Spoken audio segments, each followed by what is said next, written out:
ಮೀನುಗಾರಿಕೆಗೆ ತೆರಳಿದ ದೋಣಿಯೊಂದು ಸಮುದ್ರದಲ್ಲಿ ಅಲೆಗೆ ಸಿಲುಕಿ ಮುಳುಗಿದ ಪರಿಣಾಮ 4 ಮೀನುಗಾರರು ಪತ್ತೆಯಾಗಿದ್ದು, ಇಬ್ಬರನ್ನು ರಕ್ಷಣೆ ಮಾಡಿ ಭಟ್ಕಳ ಸರ್ಕಾರಿ ಆಸ್ಪತ್ರೆಗೆ ಸಾಗಿಸಲಾಗಿದೆ.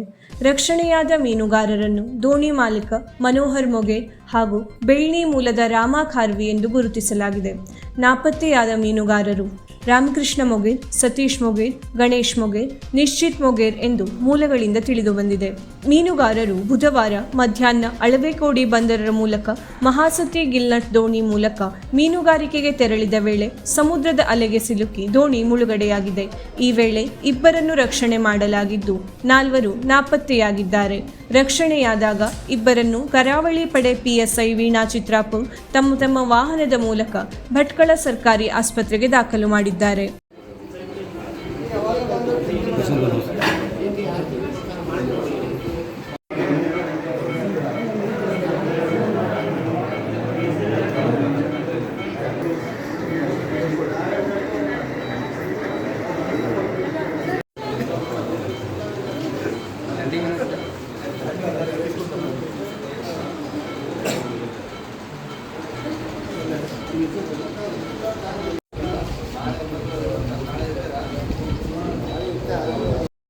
ವೀಕ್ಷಕ ಮಹಾಪ್ರಭುಗಳೇ, ನಮ್ಮ ಚಾನಲ್ ಅನ್ನು ಸಬ್ಸ್ಕ್ರೈಬ್ ಮಾಡಿ, ಶೇರ್ ಮಾಡಿ, ಪ್ರೋತ್ಸಾಹಿಸಿ.